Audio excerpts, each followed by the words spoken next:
adalah gembalaku, takkan kekurangan aku. Ia membaringkan aku di padang berumput hijau. Saudara-saudari yang terkasih di dalam Kristus, selamat pagi. Salam jumpa lagi dalam Sabda Siap Saji. Sabtu 16 Maret 2024. Hari biasa pekan keempat Prapaskah. Marilah berdoa. Dalam nama Bapa dan Putra dan Roh Kudus. Amin. Allah Bapa sumber pengharapan, barang siapa berharap padamu takkan dipermalukan. Kami mohon semoga kami senantiasa percaya bahwa dalam penderitaan dan penghinaan Engkau tetaplah Allah kami yang membela dan melindungi. Dengan pengantaran Tuhan kami Yesus Kristus, Putramu yang hidup dan berkuasa bersama Dikau dalam persatuan Roh Kudus, Allah sepanjang segala masa. Amin. Tuhan bersamamu dan bersama rohmu. Inilah Injil Yesus Kristus menurut Yohanes. Dimuliakanlah Tuhan. Yohanes bab 7 ayat 40 sampai dengan 53. Sekali peristiwa Yesus mengajar di Yerusalem.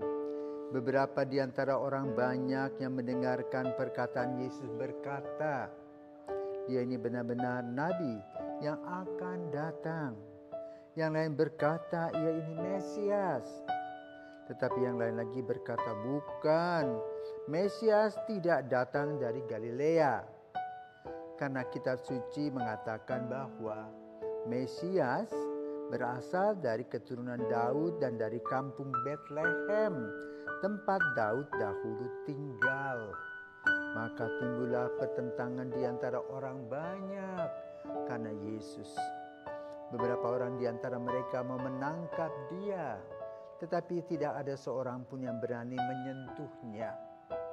Maka ketika penjaga-penjaga yang ditugaskan imam-imam kepala dan orang-orang Farisi pergi kepada imam-imam kepala, orang-orang Farisi berkata kepada mereka, "Mengapa kamu tidak membawanya?"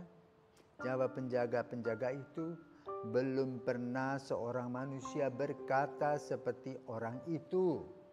Jawab orang Farisi itu kepada mereka, "Adakah kamu juga disesatkan? Adakah seorang di antara pemimpin-pemimpin yang percaya kepadanya atau seorang di antara orang-orang Farisi?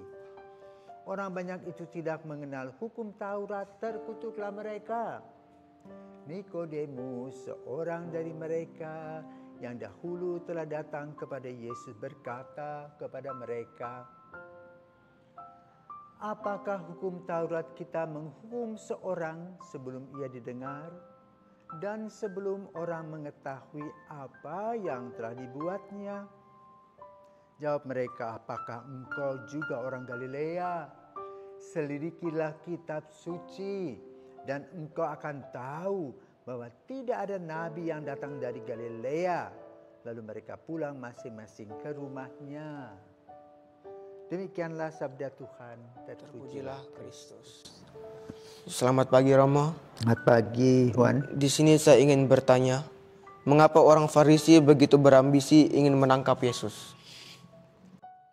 Nah, punya pengalaman kalau suatu hari di seminari ini ada seorang pencuri di antara anak-anak itu yang mencuri semua barang di lokernya kamu.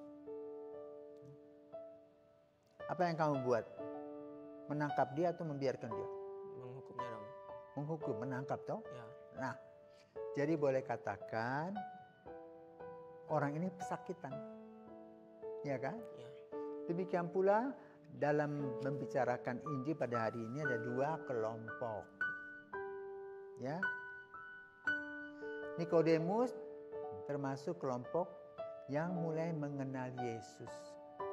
Ingatlah, pada suatu malam dia pergi bertemu dengan Yesus. Ya. Bertanya, ya, bagaimana mungkin orang sudah besar masuk ke dalam kandungan. Ya? Ya. Lalu Yesus menerangkan perlahan-lahan tentang apa arti masuk dalam kerajaan Allah. Dan dia paham. Maka sedikit banyak dia mengenal Yesus. Kan dia adalah seorang ahli Taurat. Tetapi ini pandangan-pandangan ini dari orang-orang yang tidak terlalu banyak tahu tentang kitab suci. Maka mereka bertemu saling berdebat kusir. Jadi boleh katakan mereka tebak-tebakan, teka-teki silang. Mereka dengar bahwa kalau Mesias itu nanti lahirnya di Bethlehem, keturunan Daud. Orang itu kan orang Nazaret, bapaknya Yusuf. Gak cocok. Padahalnya kalau ditelusuri silsilahnya Yesus itu, apa yang dibunyikan oleh orang-orang ini data yang kalau dikumpulkan menjadi satu data yang besar, dan itulah Yesus. Lahir di kandang Bethlehem, hidup di Nazaret, ya. Dari keluarga Anawim, yaitu menantikan kelahiran, kedatangan Sang Juru Selamat. Maka itu apa yang kita mau ambil dari peristiwa ini? Ya. Yang pertama, secara kalau kita bicara soal hukum, ya, maka ada yang disebut dengan praduga tak bersalah. Ya. Orang tidak boleh langsung dihakimi, tapi orang harus didekati, ditanyai. Ya. Pelan-pelan dicatat semua. Jadi kalau kamu satu hari bertemu polisi, misalnya kamu jadi saksi orang yang kecelakaan di jalan, dia meninggal misalnya, ya, maka kamu akan dipanggil polisi, ditanya siapa kamu, apa yang kamu lihat, dan sebagainya. Ditulis itu. Pengumpulan data. Ya. Maka lalu kita belajar dari pengalaman. Pertama, kita tidak boleh menuduh orang kalau kita belum begitu paham dan mengerti.